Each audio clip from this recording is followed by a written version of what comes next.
भारत की तस्वीर सच ही मिशन है। इलाहाबाद हाईकोर्ट की लखनऊ खंडपीठ ने यूपी के निकाय चुनाव में ओबीसी आरक्षण को लेकर निर्णय दे दिया है। फैसले के अनुसार निकाय चुनाव बिना ओबीसी आरक्षण के होंगे। इससे चुनाव कराने का रास्ता साफ हो गया है। कोर्ट में सुनवाई चलते रहने के कारण राज्य निर्वाचन आयोग के अधिसूचना जारी करने पर रोक लगा दी गई थी। कोर्ट ने कहा कि जब तक ट्रिपल टेस्ट न हो तब तक ओबीसी आरक्षण नहीं होगा। कोर्ट ने बिना आरक्षण के तत्काल चुनाव कराने के निर्देश दिए हैं।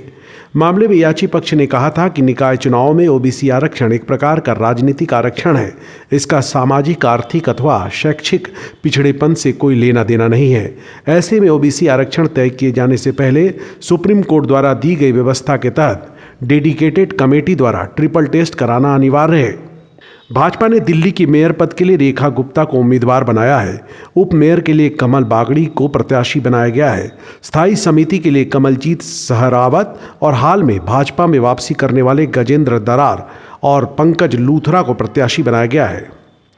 पुरानी दिल्ली के चांदनी महल इलाके में एक मकान की छत गिरने से 6 लोग उसमें दब गए, जिसमें मां बेटा समेत 2 लोगों की मौत हो गई। पुलिस मामले की जांच कर रही है। पुलिस ने बताया कि चांदनी महल इलाके में चितली कबर स्थित एक मकान की छत गिरने की सूचना मिली थी। मौके पर पहुंची पुलिस टीम ने देखा कि वहां मलबा पड़ा हुआ है। पुलिस ने बताया कि मलबे में दबकर 30 साल की रुखसार, उसके बेटे 3 साल की आलिया की मौत हो गई, जबकि एक बच्चे की हालत गंभीर है।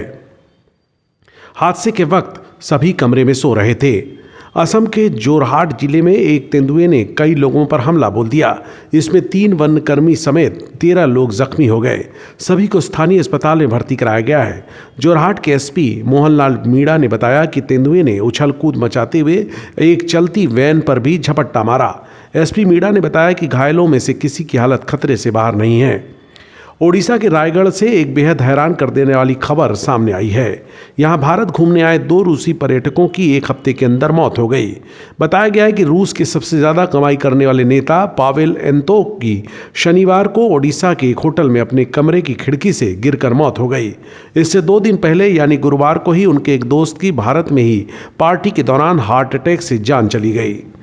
चौंकाने वाली बात यह है कि पावेल एंतोव रूस के राष्ट्रपति व्लादिमीर पुतिन की समर्थक पार्टी से जुड़े रहे हैं। हालांकि यूक्रेन से युद्ध शुरू होने के बाद वे कई मौके पर पुतिन की आलोचना कर चुके थे। एंतोव रूस के व्लादिमीर क्षेत्र से सांसद थे और 2019 में रूस के सबसे ज़्यादा कमाई करने वाले नेता थे। वे भारत में अपना 65वां जन्मदिन मनाने पहुंचे थे। दुनिया भर में कोरोना वायरस के मामलों में इजाफा हुआ है। खासकर दक्षिण अमेरिकी देशों और चीन में तो संक्रमितों की संख्या लगातार बढ़ती जा रही है। भारत में अब तक कोरोना के मामले स्थिर ही रहे हैं, लेकिन बीते महीनों के ट्रेंड पर गौर किया जाए तो सामने आता है कि भारत में भी कोरोना के केसों में कुछ बढ़ोतरी दर्ज की गई है।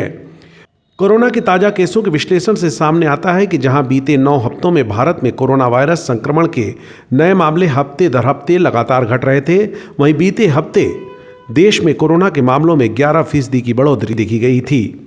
भारत में कोरोना के केसों में वैसे तो बढ़ोतरी ज़्यादा बड़ी नहीं है, लेकिन कुछ राज्यों की वजह से पूरे देश में कोरोना का औसत बढ़ता जा रहा है।